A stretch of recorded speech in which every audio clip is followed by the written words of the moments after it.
Chers amis de l'aide des enseignants, bonjour ou bonsoir selon l'heure que vous avez la chance de nous retrouver. La technique a ses caprices, mais les caprices ont aussi des solutions. Nous voici devant vos petits écrans pour parler avec un expert. Il va se présenter, on va parler avec vous ce qui concerne l'immigration aux États-Unis.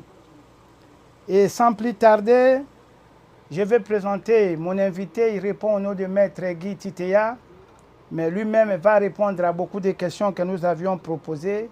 Et sans plus tarder, Maître Guy Titea, bonsoir. Bonsoir, Papa Jules. Maître Guy, nous sommes contents de vous recevoir aujourd'hui et c'est aussi une joie pour tous les Africains, pour tous les immigrés à travers le monde, que vous soyez européen, que vous soyez asiatique qui veut immigrer aux États-Unis. Nous avions proposé une série et ça sera encore chaque samedi à des heures pareilles. Devant vos petits écrans, vous aurez à suivre les réponses ou les préoccupations que vous avez sur l'immigration aux États-Unis. Mais sans plus tarder, nous aurons aussi vous dire que dans la prochaine mission, nous allons vous mettre des numéros que vous allez appeler en direct pour que l'avocat d'immigration ici aux États-Unis puisse vous répondre directement. Mais avant qu'on arrive à ça, laissez-nous commencer notre émission et nous disons merci encore à Maître Guy qui a accepté de nous rejoindre dans ce studio. Maître Guy, pouvez-vous vous présenter brièvement et expliquer votre parcours dans le domaine de l'immigration aux États-Unis? Merci, Papa Jules. Je me présente, comme vous l'avez précisé, je m'appelle Guy Titea. Je suis avocat ici aux États-Unis. J'exerce je suis enregistré au barreau du Texas, mais comme je pratique le droit d'immigration et que le droit d'immigration est un droit fédéral, je suis habilité à avoir des clients dans tous les États des États-Unis. Donc mon bureau est basé à Dallas, au Texas, mais j'ai des clients partout aux États-Unis. Merci, maître. Donc, vous êtes basé ici à Dallas, où se trouve aussi notre chaîne cathédrale de Dallas, comme on nous appelle. Nous allons nous entretenir, comme nous l'avions annoncé, sur ce qui concerne l'immigration aux États-Unis. Maître, en quoi consiste exactement le travail d'un avocat en immigration ici aux États-Unis? Bon, le travail d'un avocat d'immigration, c'est d'abord d'être un conseiller juridique. Nous conseillons, nous expliquons à tous les candidats en immigration aux États-Unis les options qu'ils ont par rapport à l'immigration et les options qu'ils ont par rapport à obtenir la citoyenneté ou la green card, comme on le dit, ou bien le visa. Et comme vous le savez, il y a plusieurs sortes de visas. Il y a le visa temporaire de tourisme, le visa temporaire de business, le visa de travail et le visa d'étudiant. Ça, c'est d'abord la représentation juridique. Nous expliquons à nos clients le droit américain, le droit d'immigration américain. Nous représentons les clients par rapport au service d'immigration. Nous les aidons à appliquer tout ce qu'il faut, tous les documents qu'ils doivent envoyer au service d'immigration. Nous les représentons aussi par rapport au service les tribunaux. Il y a des clients, nous, qui sont envoyés devant les tribunaux, devant des juges, et nous sommes compétents pour les représenter, nous les défendons. Et il y a aussi la représentation que nous faisons lorsque nous avons des clients qui sont déportés, comme on dit. Ils sont expulsés des États-Unis, mais le droit américain permet à ce que lorsque vous êtes déporté, que vous puissiez vous défendre devant un juge. Et nous faisons cela. Oui, maître. Donc, lorsque quelqu'un est déporté, mais il est déjà déporté, sur base de quoi vous allez le défendre pour le ramener ici alors qu'il est notre personne non grata ici? Non, ce qui est bien avec le droit des États-Unis, vous pouvez être déporté. Je vais donner un simple exemple.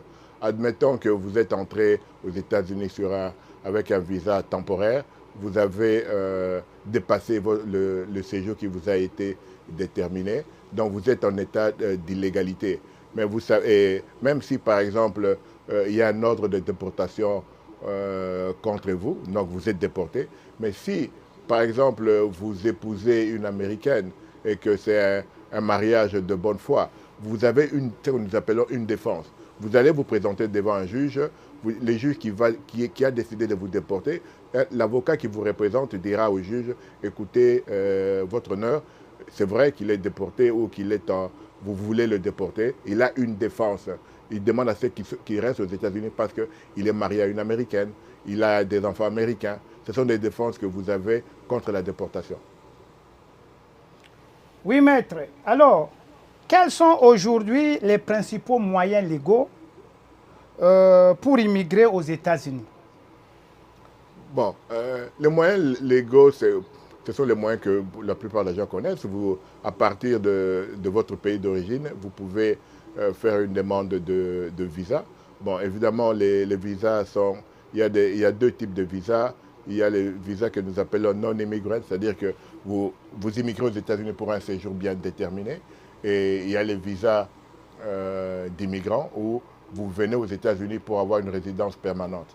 Et en général, la résidence permanente est facilitée lorsque vous avez déjà une personne de votre famille qui est aux États-Unis.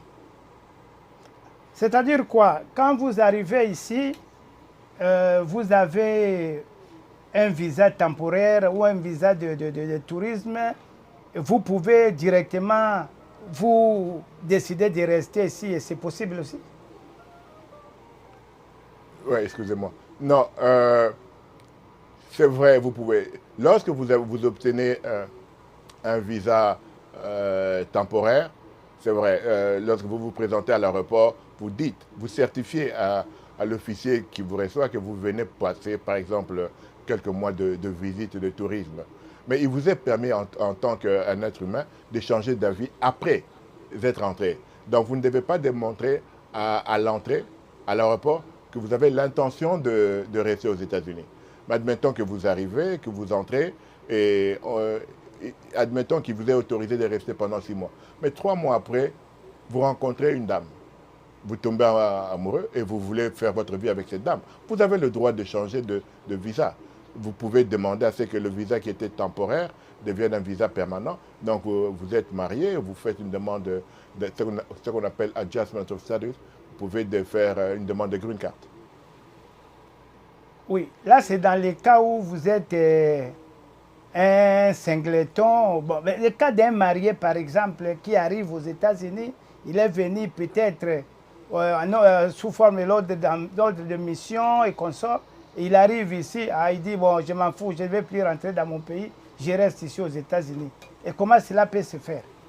Bon, il faut avoir des raisons. Des cas pareils sont un peu difficiles parce que vous êtes marié et lorsque vous avez obtenu votre visa, vous aviez démontré que vous veniez pour un but bien précis et qui était par exemple une visite tourisme ou bien vous êtes venu en conférence. C'est vrai, si vous changez d'avis et que vous voulez rester aux États-Unis, ça devient difficile. Mais les possibilités existent. Nous ne connaissons pas votre cas spécifique, mais vous pouvez faire une demande d'asile si vous pouvez claimer que vous venez d'un pays où vous avez été persécuté. Les conditions sont là, il faut pouvoir respecter les conditions.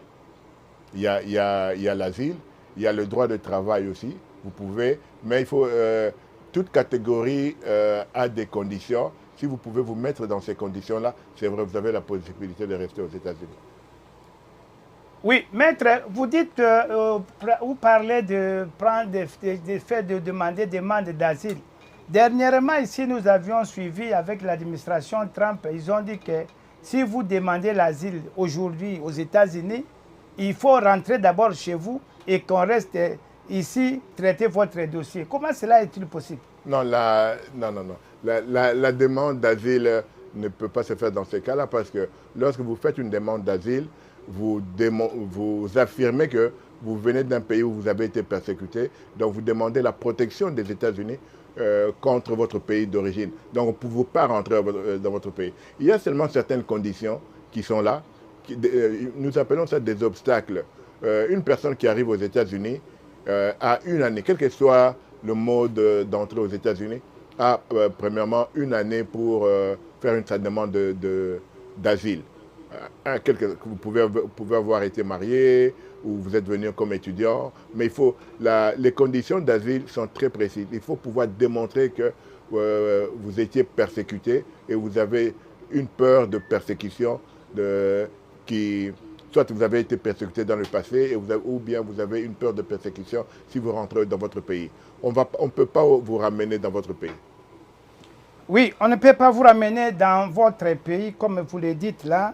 Mais est-ce qu'il y a un peu moyen de nous expliquer un peu les différents visas? La carte green, la carte verte et la carte de citoyenneté. Quelle différence existe-t-il entre un visa, une carte verte, une carte et la citoyenneté? Bon, ce qui se passe, c'est que les droits américains d'immigration divisent les visas en deux catégories. Il y a ce qu'on appelle les visas temporaires. Et dans cette catégorie, nous avons le visa de tourisme, le visa de business, le visa d'étudiant. Ce sont des visas temporaires. C'est-à-dire que vous venez aux États-Unis pour un but précis, pour un temps précis. Par contre, il y a la Green Card qui vous permet de rester aux États-Unis comme vous voulez. Il y a certainement certaines conditions. Vous avez la Green Card, donc vous avez une résidence permanente aux États-Unis. Mais vous devez remplir des conditions. Parmi ces conditions, notamment, vous ne pouvez pas rester plus d'une année en dehors des États-Unis. Et en plus, si vous restez plus d'une année aux États-Unis, automatiquement vous perdez la résidence. Vous pouvez rester maximum une année, vous pouvez rester plusieurs mois. En général, nous conseillons à nos clients de rester en dehors des États-Unis moins de 6 mois. Parce que lorsque vous restez plus de 6 mois, l'officier vous posera des questions, vous aurez à vous expliquer pourquoi est-ce que vous avez fait plus de 6 mois. Parce qu'en principe, lorsque vous faites une demande de green card ou de résidence permanente, vous signifiez aux autorités américaines que vous voulez habiter. Vous voulez faire de la résidence des États-Unis votre résidence principale.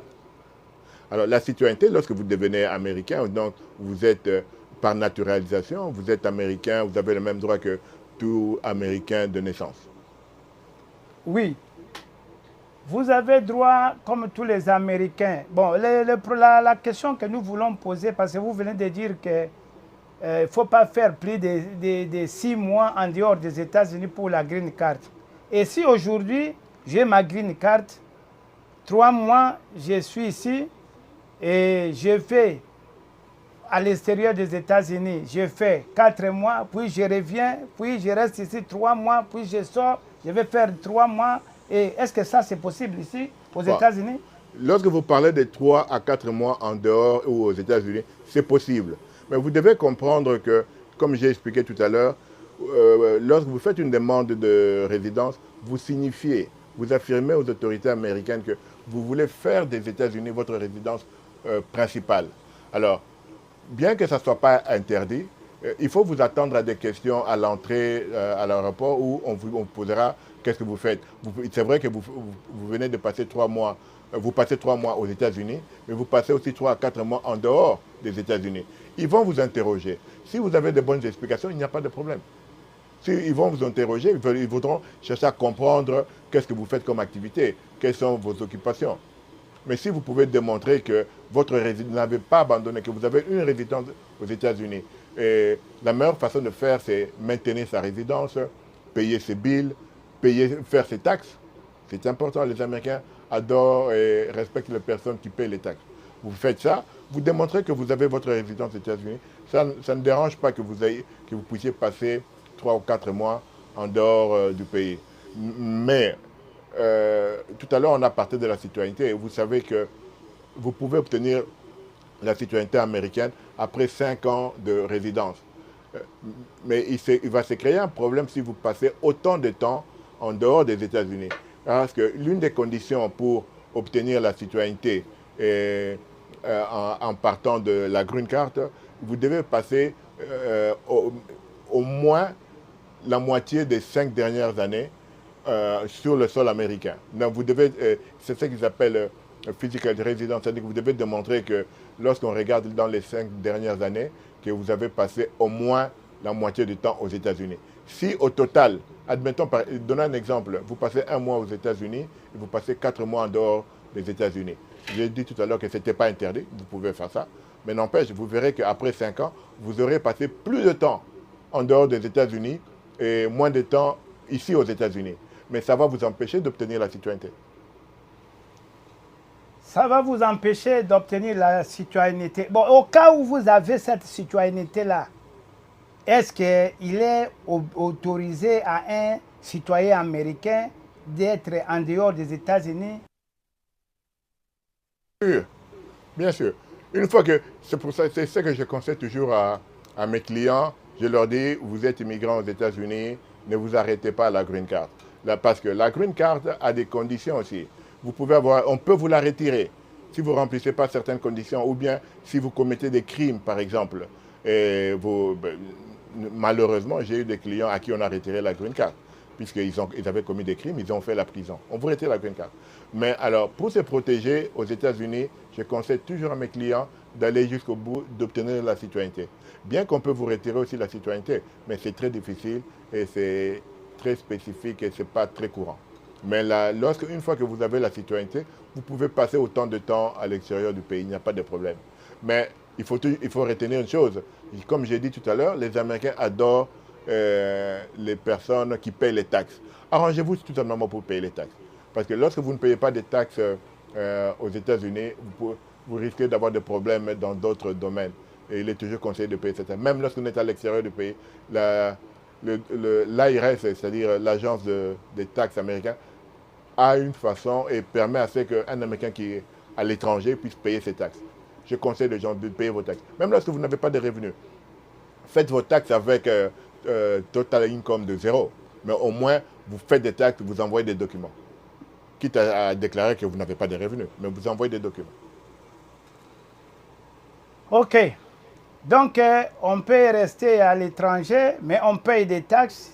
Claire, mais ces taxes, même si on n'avait rien, mais à condition que l'on soit en ordre avec l'ARS. Mais aussi, la question de savoir, si quelqu'un, comme vous disiez là, ne pas rester aux États-Unis plus de temps qu'il fait à l'extérieur, il a la green card.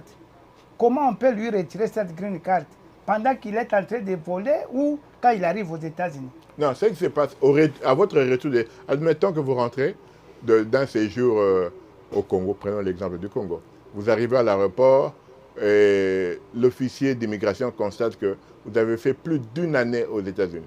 Comme j'ai dit tout à l'heure, automatiquement, vous êtes supposé, je dis bien supposé, avoir abandonné la résidence, donc avoir abandonné votre green card. L'officier n'a pas le droit de vous retirer la green card en soi, le statut de green card. Il y a une différence, j'aimerais bien expliquer. Il y a le statut de résident permanent, vous l'avez. Mais le document qui démontre que vous avez ce statut, c'est la green card que vous avez. Donc il y a le document d'un côté qui est la green card et le statut parce que vous l'avez inhéremment en vous, vous êtes résident permanent. Alors ce qui se passe à l'aéroport, l'officier va vous retirer la carte parce que vous allez lui présenter la carte. Il va vous retirer la carte, il vous dit que vous avez fait plus d'1 année, il va vous laisser entrer parce qu'il n'y a qu'un juge qui peut officiellement révoquer votre statut de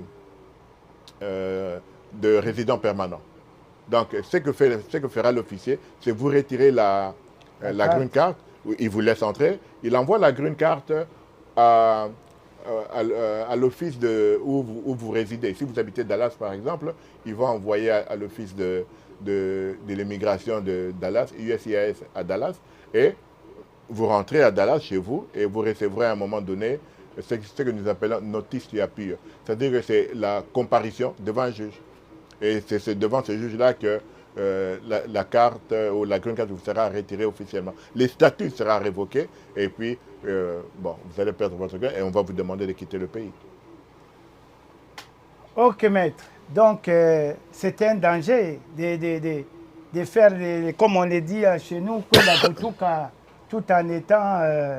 Non, je conseille sincèrement, c'est facile à respecter. Faites moins de 6 mois en dehors du pays. Vous avez la green card.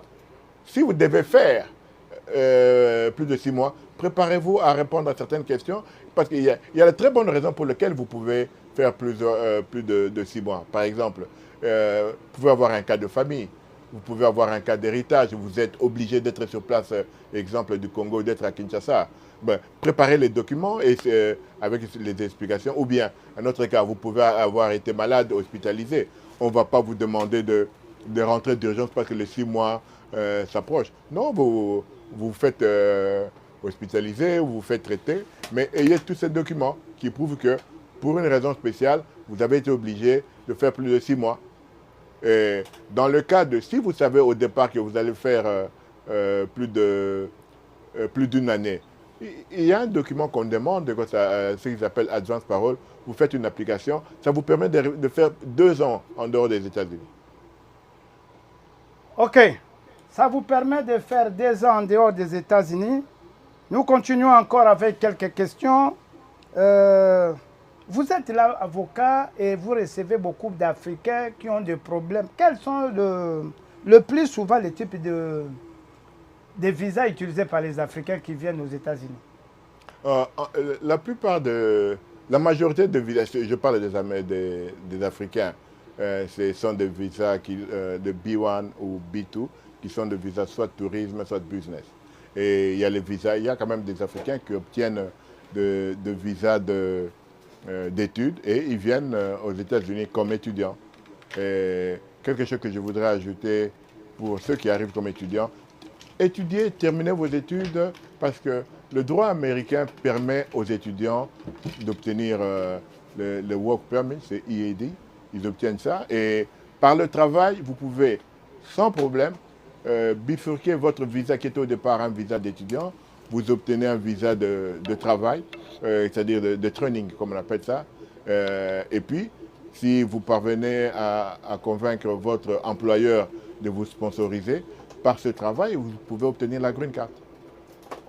Donc, ça, c'est comme ça. Et il y a aussi, j'ai parlé de visa de tourisme B1, B2, de visa d'études. Et les autres types de visas, ce sont les visas, comme on a parlé tout à l'heure, de visas d'immigrants, où vous venez comme immigrant, vous obtenez déjà, à partir de votre pays d'origine, vous avez un visa ou vous avez la green card. Et ce genre d'exemple se fait lorsque vous avez un membre de famille proche qui est déjà américain ou qui a la green card et qui fait une demande pour vous. Vous devez savoir que une personne qui est naturalisée, qui est américaine, a le droit de sponsoriser ses frères et sœurs, a le droit de sponsoriser ses parents, ses frères et sœurs et ses enfants. Et les personnes qui sont sponsorisées de cette manière viennent aux États-Unis et obtiennent automatiquement la green card. Ils n'ont pas d'autre procédure à faire. Ils viennent à 1 mois après leur arrivée aux États-Unis, ils ont la green card. Ok.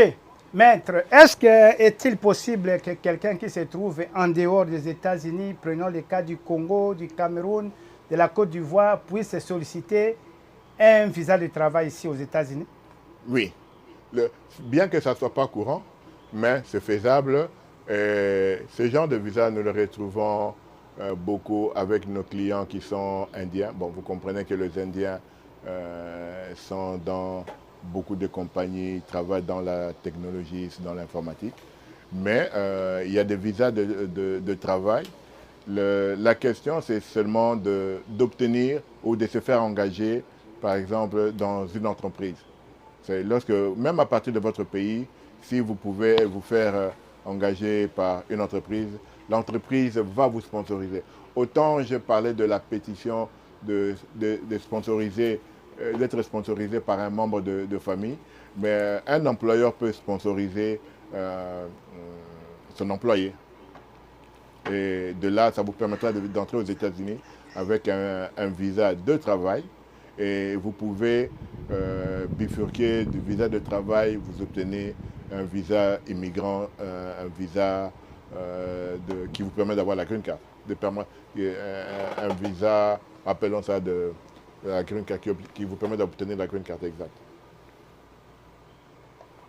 Oui, maître. Quels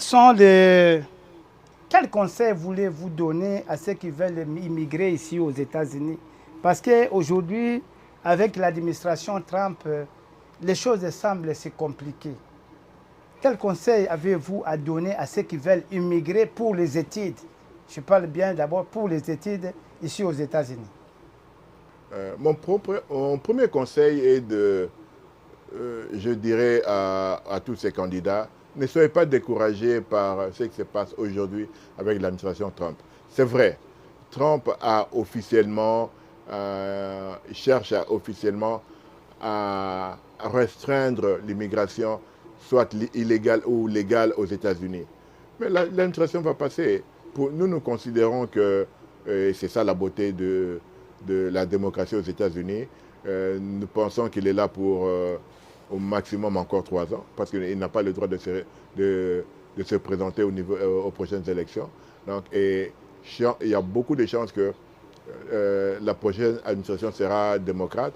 Et nous sommes certains que les démocrates, une fois au pouvoir, vont, ruveuses comme on dit, vont changer toutes les policies que Trump est en train de prendre. Donc, pour revenir à nos Africains qui veulent venir aux États-Unis, le visa d'études s'obtient toujours. Et faites la demande. C'est vrai que pour le moment, il y a une suspension au niveau de 75 pays. Et parmi les 75 pays, il y a au moins une quarantaine de pays d'Afrique, malheureusement. Et les visas ne sont plus délivrés. Mais les applications sont toujours permises. Faites la demande et cette suspension sera levée. Nous sommes sûrs et certains qu'elle sera levée. Malheureusement, nous ne pouvons pas dire quand. Alors que ça ne vous empêche pas de faire vos demandes. Une fois que la suspension sera levée, votre dossier sera étudié et si vous remplissez les conditions, vous obtiendrez votre visa d'études et vous venez faire vos études ici. Un conseil que je donne, lorsque vous venez avec un visa d'études, faites un effort pour terminer ces études. Parce que lorsque vous faites de très bonnes études, vous avez la possibilité, comme j'ai dit tout à l'heure, après les études, on vous autorise à rester pendant 2 ans travailler. Ils permettent ça. Il y a des visas de training, comme on appelle ça. Et si vous avez un bon employeur qui accepte de vous sponsoriser, vous obtiendrez votre green card. Donc vous pouvez rester en permanence aux États-Unis. Donc je reprends. Vous êtes venu avec un visa d'études, vous avez obtenu un travail et ce travail vous permettra d'obtenir la green card. Ok, maître. Nous allons continuer. Nous prenons une petite pause et on y revient. Merci, Papa G.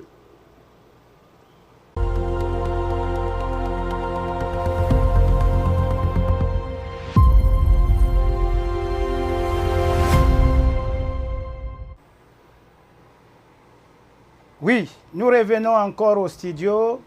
Comme nous vous l'avions dit, c'était juste question de se ressourcer. Vous savez, il fait très chaud et nous sommes au Texas. Il faut prendre un peu d'eau et notre invité doit quand même se ressourcer pour vous donner des bonnes réponses à vos attentes. Alors, maître, nous venons encore devant vous pour vous demander un peu quelles sont les erreurs les plus fréquentes qu'ont les clients que vous recevez, qu'ils soient africains, asiatiques ou européens, pour l'immigration aux États-Unis? Ok, merci pour la question, Papa Jules. La première erreur que je relève est celle-ci. Le droit américain est est très vaste et je dirais qu'il est compliqué. Les personnes qui viennent de l'extérieur, alors qu'ils ne connaissent pas le droit américain, qu'ils ne l'ont pas maîtrisé, ils ne connaissent pas la culture américaine, pensent qu'ils peuvent procéder avec les applications à l'immigration sans avocat. Je conseille toujours à mes clients d'avoir un avocat, quitte même à faire des applications après de vous-même, mais de trouver un avocat pour les premiers conseils, les premières lectures des documents, parce que de soi-même, ou bien lorsque on écoute les conseils des gens qui ne sont pas avocats, qui se font passer pour qui connaissent tout, qui prétendent qu'ils connaissent tout, alors qu'ils ne connaissent pas le droit américain. Et ça, c'est la première erreur. Essayez de faire, lorsque les personnes cherchent à faire le droit ou à appliquer, entrer en contact avec les services d'immigration par eux-mêmes. Ça, c'est une première erreur. Deuxième erreur, c'est lorsque, je vais te donner un exemple, ceux qui viennent, qui font les demandes de visa.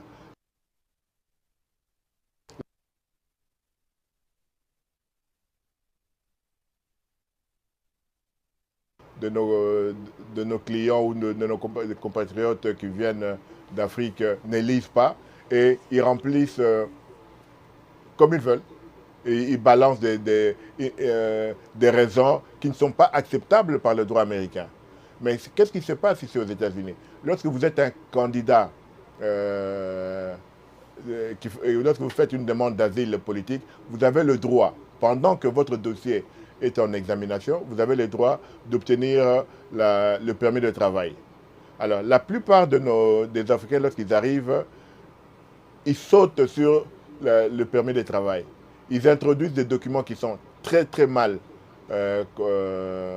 complétés, très mal remplis, et des erreurs qui vont les poursuivre jusqu'à la fin, parce que lorsque je reçois des clients qui viennent avec des demandes d'asile qui sont je ne sais pas comment décrire ça, qui sont tellement mal faits, je sais d'avance qu'ils n'obtiendront pas l'asile. Vous êtes permis de rester aux États-Unis, vous avez votre permis de travail, mais malheureusement, vous avez très mal rempli vos applications, les formulaires de demande d'asile, et ça va vous lier jusqu'à la fin. Vous avez raconté des choses qui ne sont pas vraisemblables, vous avez des contradictions dans vos documents. Malheureusement, ça ne passera pas.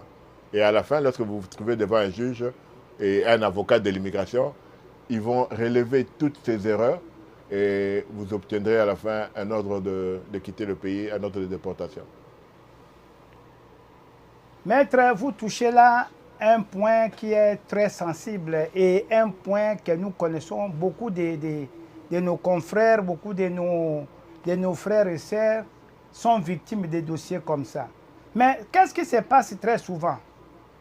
Très souvent, l'Africain qui nous reçoit chez lui, parce qu'il a vu longtemps aux États-Unis, parce que peut-être ils connaissent quelque chose d'immigration, nous disent que non, vous savez, c'est M. Gilles qui remplit les fiches, il les fait bien, et nous payons beaucoup d'argent chez nos frères là. Et au finish, quand vous arrivez chez l'avocat qui dit que non, les dossiers étaient mal remplis. Dans ces cas, maître, qu'est-ce qu'on fait? Vous nous livrez de rentrer au pays? Qu'est-ce que vous faites concrètement quand nous, parce que je sais qu'il y a beaucoup de mes frères qui nous suivent à ce moment, qui ont des dossiers qui ont été vraiment mal gérés, qui ont été mal appliqués, mais qui cherchent à voir comment il peut avoir et comment on peut remédier à cette situation. Qu'est-ce que vous faites dans ces conditions? Le premier conseil que je donne, c'est d'abord commençons par quelqu'un qui vient d'arriver. Le droit d'asile aux États-Unis vous permet de rester une année, même si vous devenez illégal. Vous avez le droit d'appliquer une année après votre entrée aux États-Unis. Je conseille aux gens d'utiliser cette année-là. Prenez tout votre temps pour bien préparer votre dossier. Parce que vous n'avez qu'une seule chance. C'est votre dossier que vous remplissez et que vous allez envoyer.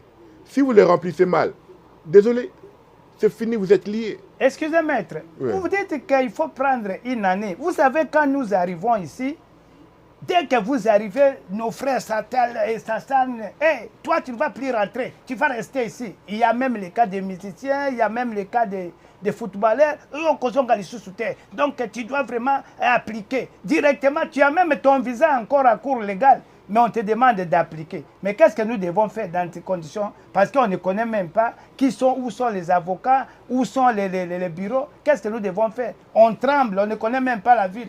Il y a ceux qui même nous prennent comme étant des gardiens des enfants.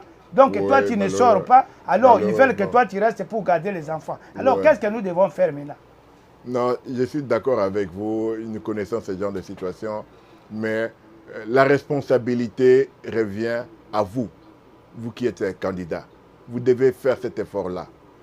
Parce que si vous vous faites diriger par la personne qui vous accueille, parce que la personne qui vous accueille va mal remplir les documents et ça tombera sur vous parce que son nom à lui ne se trouve pas dans votre dossier. Et c'est vous qui remplissez, c'est votre nom qui est utilisé, c'est vous qui prêtez serment, qui jurez que les documents sont, toutes les informations que vous mettez dans ces documents sont véridiques. Donc vous devez en prendre la responsabilité. Donc le premier conseil, faites un effort, trouvez un avocat. Il y a assez d'avocats aux États-Unis pour que vous tombiez sur quelqu'un qui puisse vous renseigner. Et heureusement, mais dans la ville de Dallas, il y a beaucoup d'avocats congolais. Je ne suis pas le seul. Je suis très content, très fier de cette production que nous avons. Trouvez des avocats congolais, africains, nigérians. Ils vont vous conseiller. Ne vous limitez pas aux personnes qui vous accueillent. Parce qu'en majorité, les personnes qui vous accueillent ne connaissent pas le droit américain. Ne connaissent pas. Le droit américain est très complexe. Donc, je ne dirais pas qu'il n'y a qu'un avocat pour expliquer ça, mais je vous conseille de trouver un avocat. C'est vrai, les avocats vont vous demander de l'argent, tout ça, mais obtenir le document, ça vaut la peine de payer un avocat qui vous explique et qui va vous aider à obtenir en bonne et due forme vos documents. Le deuxième conseil, papa, je vais vous me poser la question des personnes qui ont déjà très mal rempli. Oui. Ça arrive, malheureusement, ça arrive souvent. Alors, allez voir quand même un avocat. Et l'avocat, sur base de votre dossier, des faits spécifiques à votre cas, bon, on essaiera de mitiger les dommages. Mais les dommages s'il y a des dommages qui sont déjà faits, malheureusement, ils sont là et on essaiera de mitiger. Nous allons respecter les droits américains, mais nous essaierons d'expliquer. Je vais donner un exemple précis. À une époque, lorsque une personne venait, faisait une demande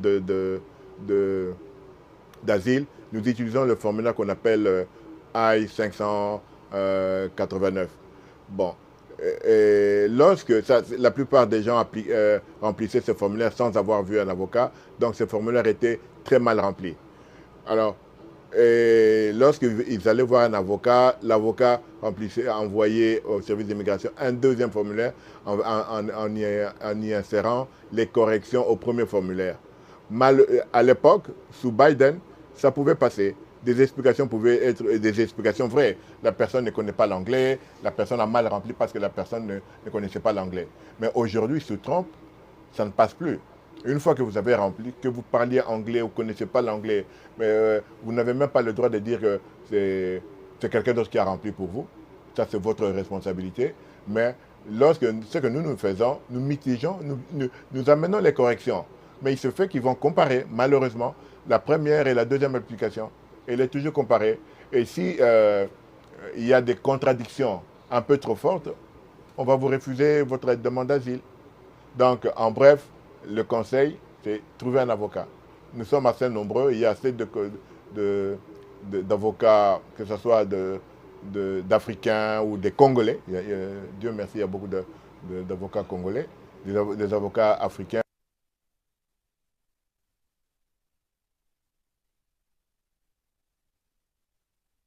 Américains ou d'autres qui viennent d'autres pays. Oui, maître, vous disiez ici qu'il y a des conditions pour obtenir l'asile. Vous pouvez nous donner un peu quelques conditions pour obtenir l'asile aux États-Unis? Pour pouvoir obtenir l'asile aux États-Unis, vous devez, dans votre application, par exemple, le formulaire dont je parlais tout à l'heure, le 589, vous devez démontrer que vous avez soit vous avez une peur. Démontrez d'abord que vous avez une peur de rentrer dans votre pays parce que vous avez été dans le passé persécuté. Et puis, vous pouvez aussi, si vous pouvez aussi démontrer que vous avez peur dans le futur d'une persécution si on vous oblige ou si vous devez rentrer dans votre pays. Donc vous devez établir qu'il y a la peur de votre pays, qu'il y a eu des persécutions ou il y a des persécutions futures dans votre pays. Mais ces persécutions doivent être basées sur 5 catégories bien précises. Vous devez démontrer que ces persécutions sont liées, soit, je vais vous citer les 5 catégories, sont liées à une opinion politique. Par exemple, que vous étiez dans votre pays un opposant, ou vous avez milité pour un parti d'opposition, et à cause de votre militantisme, à cause de certains actes que vous avez accomplis dans votre pays, vous êtes recherché, vous avez été persécuté, vous avez peur, si vous rentrez dans votre pays, vous serez persécuté. Donc, la première demande, la première catégorie, c'est l'opinion politique. Il y a aussi une persécution basée sur la religion. Admettons, je donne facilement un exemple pour ceux qui viennent des pays musulmans et ils sont de confession chrétienne. S'ils peuvent prouver qu'ils ont été persécutés ou ils sont persécutés à cause de leur religion, vous avez droit à un asile, à la protection des États-Unis et vous obtiendrez l'asile. Donc, ça peut être basé sur l'opinion politique, ça peut être basé sur la religion, ça peut être basé sur la nationalité, la race et ce que nous appelons groupe social. Exemple de groupe social, nous avons j'ai eu des clients, nous avons des clients qui viennent des pays d'Afrique où l'homosexualité, par exemple, est bannie et les homosexuels sont persécutés, mais ils viennent aux États-Unis, ils ont le droit à la protection. S'ils peuvent démontrer qu'à cause de leur tendance sexuelle, ils ont été persécutés dans leur pays d'origine, ou ils ont peur d'être persécutés dans le futur, ils ont le droit d'obtenir l'asile. Oui, ils ont le droit d'obtenir l'asile. Et j'avais une question avant que nous allions en pause, et je voudrais un peu qu'on repose cette question. Pourquoi il se pose un problème? Vous appliquez pour entrer à une université ou un collège ici aux États-Unis, à partir du pays. On vous accepte, vous êtes inscrit, vous avez les services, comme on appelle les documents de l'immigration, vous envoyez au pays, vous cherchez l'interview, vous avez l'interview et on vous refuse de venir étudier à partir de l'ambassade. Ce phénomène, comment vous pouvez nous expliquer ça? Je vais vous expliquer, c'est assez simple à comprendre. Visa d'études, un visa d'études qu'on appelle le F1 fait partie des non-immigrants. C'est-à-dire que vous démontrez au service américain que vous allez venir aux États-Unis pour un séjour bien précis, non pour la durée de vos études. Donc c'est un séjour qui est temporaire. Alors, vous devez démontrer d'abord que vous avez les moyens de supporter. Et vous devez démontrer que vous venez aux États-Unis pour ces études-là et qu'à la fin de ces études, vous devez vous rentrer, il y a quelque chose qui va vous ramener dans votre pays. Donc, vous avez beau obtenir tous les documents de l'université qu'on appelle I-20, vous avez tous les documents, c'est une des conditions, vous devez obtenir ces documents. Mais maintenant, vous allez passer une interview. À l'interview, vous devez convaincre l'officier que, voilà, vous lui présentez les documents de l'université, vous dites que non, je me rends aux États-Unis pour les études à telle université, voici les I-20, tous les documents qui prouvent que je suis enregistré dans maintenant. Vous devez démontrer que vous avez les moyens financiers pour ces études-là. 2, ça c'est 2. Et 3, vous devez démontrer qu'une fois que vous terminez ces études-là, vous allez rentrer. Parce que qu'est-ce qui se passe aux interviews dans les ambassades? L'officier a été aux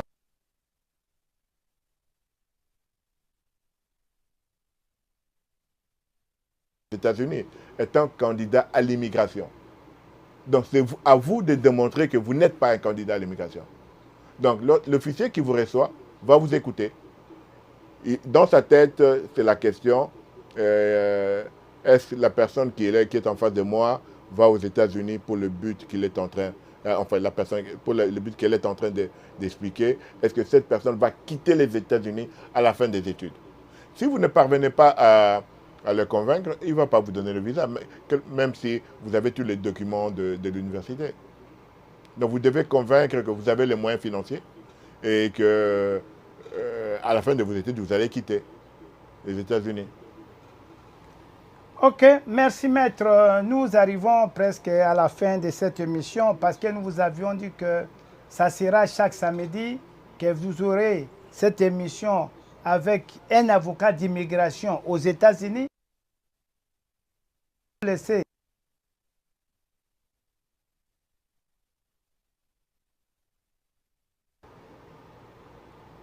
Nous allons, excusez-nous, ça c'est la technique qui fait défaut. Excusez-nous, nous allons vous laisser le numéro d'appel. Vous pouvez appeler pendant l'émission, vous pouvez appeler après l'émission pour que toutes vos questions afin que nous puissions poser à l'avocat d'immigration. J'insiste bien, ce n'est pas un clochard, ce n'est pas un parvenu, c'est l'avocat d'immigration reconnu par les États-Unis. Il vous a dit qu'il peut plaider partout dans les 52 États aux États-Unis. Si vous êtes à Iowa, vous êtes à Washington, vous êtes partout, Minnesota, New York, vous avez un problème avec l'immigration, n'hésitez pas, le numéro est là, appelez, même par notre numéro, nous allons vous mettre en contact parce que vous avez un problème d'immigration et vous savez ce que l'administration Trump est en train de faire comme réaction, comme déportation à vous, nos frères et sœurs congolais ou de l'Afrique et même aussi de l'Europe et pourquoi pas de l'Amérique du Nord. Il ne choisit pas, mais si vous avez un avocat, il va bien vous servir. Maître, nous arrivons presque à la fin, comme je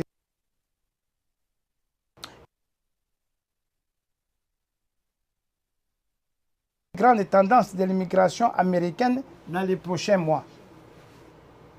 Non, les tendances, puisque nous sommes encore sous l'administration Trump, M. Trump et son administration vont continuer à restreindre l'immigration illégale ou légale. Par immigration illégale, j'entends parler je donne comme par exemple toutes les personnes qui sont entrées par la frontière sud en venant du Mexique. Et Trump est en train de construire un mur pour séparer le Mexique des États-Unis afin d'empêcher les gens de traverser cette frontière. Alors, il y a aussi l'immigration légale. J'ai tout à l'heure parlé d'une suspension de l'obtention de visas d'immigrants dans 75 pays. Il y a quelques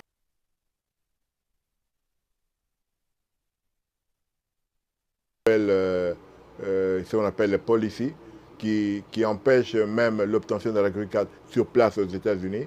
Mais le conseil que je donne à tous les candidats, c'est de ne pas avoir peur, de plutôt continuer à appliquer, parce que l'administration Trump va passer. Et nous espérons et nous sommes sûrs que l'administration qui viendra après Trump sera démocrate et ils vont changer toutes les mesures restrictives de M. Trump et son administration. Et le deuxième conseil que je donne aux gens, allez voir un avocat. Ne comptez pas sur les prétendus ou les personnes qui pensent qu'ils connaissent l'immigration alors que ce n'est pas le cas. Si je dois donner des exemples des gens qui ont aujourd'hui des ordres de déportation à cause des autres, pas par leur propre faute, mais à cause des autres, des documents qui ont été mal remplis, c'est malheureux pour ces personnes-là.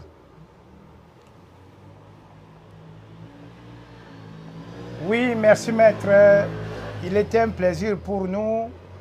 Chers amis des enseignants, vous qui nous trouvez peut-être en cours, veuillez revoir cette vidéo. Le numéro sont au bas de l'écran. Nous vous demandons d'appeler si vous avez un problème et nous vous fixons rendez-vous chaque samedi à la même heure pour que vous puissiez poser vos questions d'immigration. Je sais que